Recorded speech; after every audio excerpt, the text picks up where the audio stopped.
Ok, alors maintenant, essayons de faire venir le T. Alors, toujours la même technique, clic droit, créer des masques à partir du texte.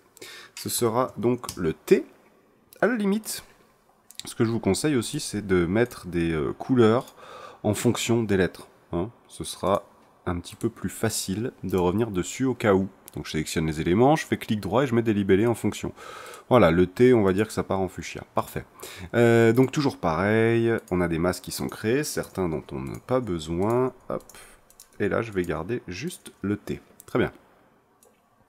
Donc, ce T, on va le faire... Alors, il faut déjà réfléchir comment on va le faire venir. Il y aurait bien sûr plusieurs possibilités. Un truc que j'ai envie de faire, là, c'est une apparition par masque, en fait, petit à petit. Et avec cette même technique d'escalier, là, on va pouvoir avoir un rendu assez sympa, a priori. Donc, je fais apparaître le masque du T. Et ce que je vais faire, je vais dire à quel moment je veux que le T soit apparu. Donc par exemple ici, ce sera bon. Donc je vais sur mon T, tracer du masque et je fais une image clé. Je viens un petit peu en arrière et on va commencer à animer le masque, point par point. Ok, hop. On va faire pareil ici. Donc là je commence par le haut. Et un petit peu en arrière encore, je vais prendre ces 4 éléments et je vais les amener en bas. Hop. Et ces deux-là, et vous remarquez qu'à chaque fois, je peux venir sélectionner comme ça. Donc, comme ça, et voilà ce que ça donnerait, hop, hop.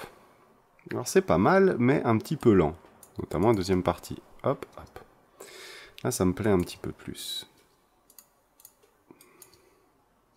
Ok. Donc là, il apparaît, vous voyez que c'est assez simple en soi. Ce que maintenant je peux essayer de faire, c'est dupliquer cet élément. On a vu avec cette technique d'escalier. Donc celui du haut, je vais le laisser en blanc. Et celui d'en bas, je vais changer sa couleur. Hop, je vais le prendre comme ça. Ou plutôt, je vais lui mettre une couleur un tout petit peu plus foncée. Voilà, comme ça. Je le duplique. Et je le décale un petit peu. Hop. Et je lui donne une nouvelle couleur. Donc ça, c'est vraiment très très simple à faire. Et on va avoir comme ça une superposition, vous voyez, des couleurs avec la même animation à chaque fois. Et ça donne un résultat assez sympathique.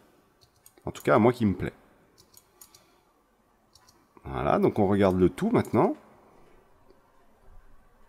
Ok, sympa. Le dernier T, ça serait bien qu'il ait quand même une bonne couleur, c'est-à-dire la même que le M et le O. On regarde. Ok.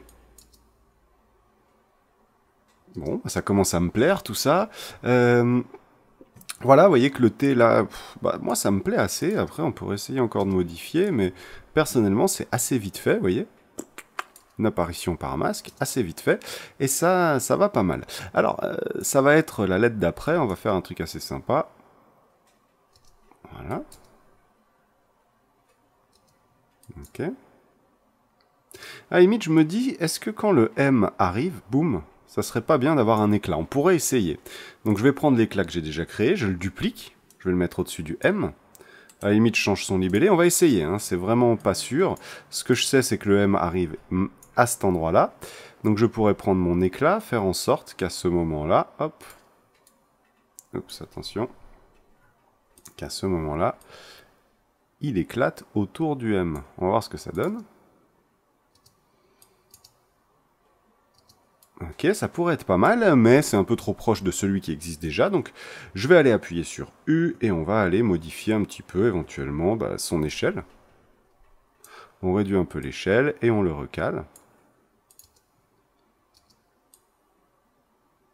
Voilà, il est peut-être pas très visible. Voyons voir si j'élargis un petit peu les éléments.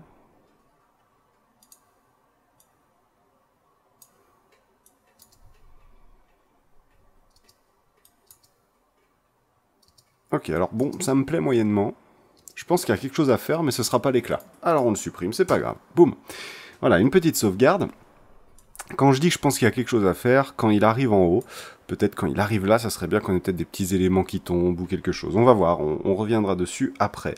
On se refait une prévisu, et puis je pense qu'on va passer à la suite après. Ok, voilà. Bon, et ben on va effectivement passer au I.